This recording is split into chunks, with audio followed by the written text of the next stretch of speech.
আসসালামু আলাইকুম।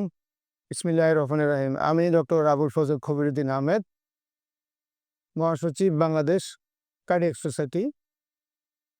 আমরা সামনে যে দিনটি আসতেছে যে প্রতি বছরই আসে এবং প্রতি বছরই আপনার এটা পালিত হয় ওয়ার্ল্ড হাইপারটেনশন ডে আগামী 17ই মে। এই দিনটি আমরা আসলে প্রতি বছরই পালন করি। তো এইবারকার যে প্রতিপাদ্য বিষয় সেটা হচ্ছে যে আপনার রক্তচাপ সঠিকভাবে মাপুন, নিয়ন্ত্রণে রাখুন এবং দীর্ঘজীবী হন। এটা measure your blood pressure accurately, control it and live longer. আসলে এই অ্যাওয়ারনেস প্রোগ্রামের মাধ্যমে আসলে হাইপারটেনশনের যে ট্রিটমেন্ট, এই ট্রিটমেন্টের যে একটা পর্যায়ে থাকে যে আপনার counselling of the patient. Counselling of the patient is very much important. শুধু একটা পেশেন্ট চেম্বারে আসলো, আসার পরে আমরা কতগুলো ওষুধ দিয়ে দিলাম, তাকে কিছুই বললাম না। এটা আসলে আল্টিমেটলি দেখা যায় যে ভবিষ্যতে যে হাইপারটেনশনের যে সেকেন্ডারি ইফেক্ট বা টার্গেট অর্গান ড্যামেজ যেই অর্গানগুলো হয়, এইগুলো সম্বন্ধে যদি আমরা তাদেরকে অ্যাওয়্যার করতে পারি, তাহলে বেশিরভাগ ক্ষেত্রেই দেখা যায় যে অনেকেই কমপ্লেন করে যে আপনার ডাক্তার সাহেব যে এই যে ওষুধ শুরু করলাম এটা কি সারা জীবন খাইতে হবে?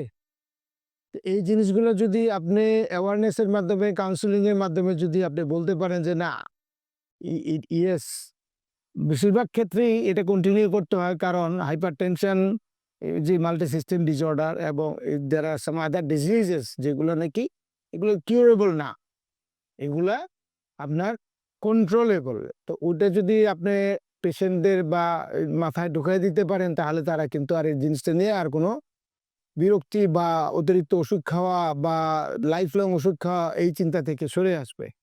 যার জন্য আপনার যে আমি বলবো যে hypertension is such a disease, যে এটা একটা, আমি বাংলায় বলবো যে এটা ঘুণি খাওয়ার ডিজিজ। মানে একটা পেশেন্টকে কুড়ি খায়, পেশেন্ট বুঝতে পারে না যে তার হাই প্রেশার থেকে যে ভিতরে যে অর্গানগুলো, বিশেষ করে লাইফ সেভিং অর্গান এবং vital organs like heart, kidney, brain, even চোখ, হ্যাঁ, এই সমস্ত অর্গানগুলা ইফেক্টেড হয় এবং এইগুলো কিন্তু ডে বাই ডে, একদিন দুদিনে হয় না।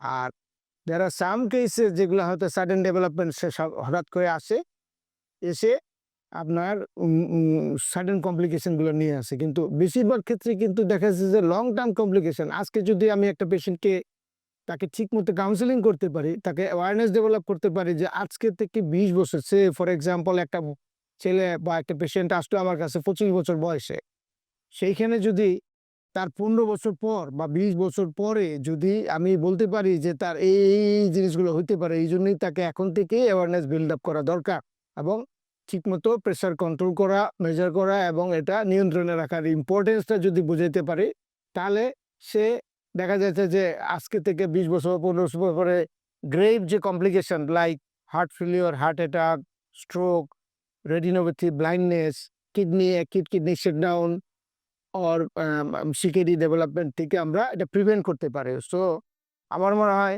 যে এইটা একটা অ্যাপ্রোপ্রিয়েট একটা প্রতিপাদ্য বিষয় এবং এটা burning issue for country like আস। যে আসলে ওষুধ দিয়ে তো আসলে চিকিৎসা সবসময় করা হয়, কিন্তু আমাদের দেশে বড় একটা প্রবলেম হচ্ছে যে ডাক্তার পেশেন্ট কমিউনিকেশন এবং ডাক্তার পেশেন্টকে থেকে বোঝানো, কাউন্সিলিং করা ডিজিজ সম্বন্ধে, এইটা খুব একটা বেশি করা হয় না। যার জন্য আজকে আমরা এই জাতীয় হৃদরোগ হাসপাতাল এবং কার্ডিও সোসাইটির যৌথ উদ্যোগে আমরা উদ্যোগ নিচ্ছি যে সপ্তাহব্যাপী একটা প্রোগ্রাম করে, awareness development programme in the outdoor for 2 hours every. এই আজকে থেকে সেটা শুরু হয়েছে এবং আগামী 17 তারিখ আমরা এটা এন্ডিং করবো একটা ফাইনাল একটা ফর্মাল প্রোগ্রামের মাধ্যমে। তো আমি আশা করব যে যারা আমাদের সাথে যারা কোলাবরেট করে উদ্যোগ নিয়েছেন, তারা একটা সুন্দর একটা লিফলেট তৈরি করেছেন এবং এই লিফলেটটা আমরা রুগীদের মাঝে আমরা বিতরণ করব আগামী 1 সপ্তাহ এবং এটা থেকে অনেক মানুষই উপকৃত হবে। তো আজকে আমি বলবো যে এই প্রোগ্রাম সার্থক করার জন্য আপনাদের যে কোঅপারেশন, আপনারা এই কিছুদিন অ্যাটলিস্ট এটা সম্বন্ধে জানার জন্য জাতীয় হৃদরোগ হাসপাতালে আসবেন এবং এটা সারা বাংলাদেশ ব্যাপী এটা করা হচ্ছে কার্ডিয়াক সোসাইটির উদ্যোগে এবং লোকাল যে ইউনিট বা মেডিকেল কলেজগুলোকেও অনুরোধ করা হয়েছে এটা এই অ্যাওয়ারনেস ডেভেলপমেন্টটা এটা সাকসেসফুল করার জন্য। ধন্যবাদ।